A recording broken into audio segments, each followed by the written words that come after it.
Assalamualaikum warahmatullahi wabarakatuh. Perkenalkan, kami dari kelompok 7. Di sini kami akan mempresentasikan tentang pendanaan jangka panjang. Sebelumnya perkenalkan, nama saya, di sini saya Najiro, NIM 185247. Saya akan menjelaskan tentang pengertian pendanaan jangka panjang. Pendanaan jangka panjang adalah dana yang digunakan perusahaan lebih dari 1 tahun. Sumber dana jangka panjang ini dibutuhkan perusahaan terutama untuk mendanai investasi pada aktiva tetap, contohnya seperti investasi tanah pada lokasi perusahaan, investasi gudang, investasi mesin, dan lain-lain. Selanjutnya, sumber dana jangka panjang ini dibagi menjadi 2. Yang pertama yaitu dari utang, yang kedua yaitu dari modal. Nah, yang utang ini, yang dimaksud utang adalah utang yang jangka panjang. Jadi perusahaan meminjam kepada kreditur dan melunasi utang tersebut atas pokok dan bunganya yang dalam jangka tempo yang lama. Ini saya akan memberikan contoh sumber dana panjang yang dari utang. Yang pertama yaitu kredit investasi. Kredit investasi ini adalah sumber dana jangka panjang yang difasilitasi oleh perbankan untuk memperluas usaha atau mempertambah usaha. Contohnya seperti kayak membuka pabrik baru atau menambah mesin dan lain-lain. Yang kedua yaitu hipotek. Nah, hipotek ini yaitu utang jangka panjang yang mewajibkan adanya jaminan berupa aktiva tetap. Nah, contohnya seperti tanah, gudang, pabrik, dan lain-lain.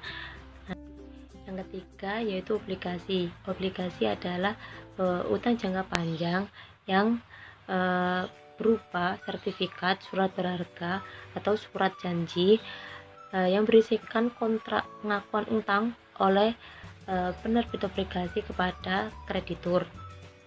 Sekian penjelasan dari saya. Selanjutnya akan dijelaskan oleh teman saya. Assalamualaikum warahmatullahi wabarakatuh. Nama saya Fitriana Larasati, NIM 1852097. Di sini saya akan menjelaskan tentang pendanaan jangka panjang dari modal, yaitu yang pertama adalah penerbitan saham. Saham adalah surat berharga atau sekuritas yang merupakan penyertaan modal pada sebuah perusahaan. Yang kedua adalah laba ditahan. Laba ditahan bisa menjadi opsi alternatif dalam mendapatkan sumber dana jangka panjang perusahaan. Laba ditahan merupakan sumber dana jangka panjang yang berasal dari internal perusahaan. Obligasi konversi adalah jenis obligasi yang dapat diubah pemegangnya menjadi sejumlah saham biasa dengan penerbitan perusahaan atau uang tunai dengan nilai yang sama. Obligasi konversi ini memiliki tingkat suku bunga kupon yang rendah, di mana pemegang obligasi dianggap telah menerima kompensasi berupa suatu kesempatan untuk menukarkan atau mengonversikan obligasinya dengan saham biasa dengan harga yang lebih rendah dari harga saham tersebut di pasaran. Yang selanjutnya adalah leasing. Leasing adalah pembiayaan peralatan atau barang modal suatu perusahaan yang akan digunakan untuk proses produksi, baik secara langsung maupun tidak langsung. Leasing dapat diartikan juga sebagai kegiatan pembiayaan perusahaan dalam rangka penyediaan barang-barang modal yang dapat digunakan dalam jangka waktu tertentu. Apa sih keuntungan bagi perusahaan jika menggunakan leasing atau melakukan leasing? Yaitu yang pertama adalah fleksibel.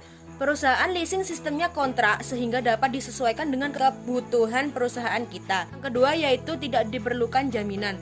Sesuatu yang menarik dari leasing ini adalah tidak meminta jaminan dari lease. Yang ketiga, cepat dalam pelayanan. Prosedur leasing sangat sederhana sehingga pelayanannya sangat cepat dan mudah sehingga mempermudah dalam pembiayaan. Dan yang keempat adalah capital saving. Capital saving yaitu leaser membiayai 100% untuk barang atau modal yang kita butuhkan.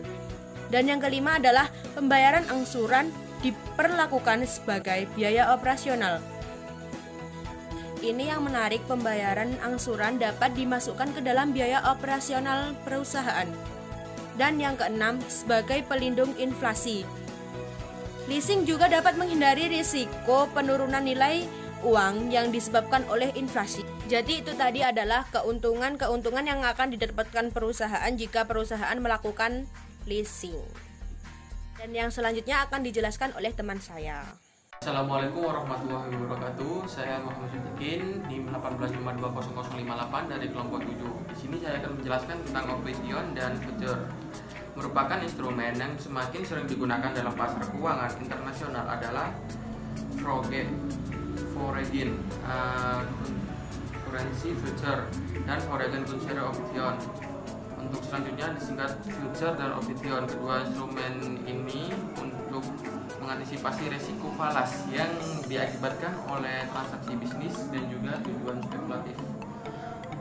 Di sini ada ciri-ciri future, yaitu penjualan dan pembeli harus bertemu, ukuran kontrak dan tanggal penyerahan telah distandarisasi, spekulasi publik yang berkualitas didorong.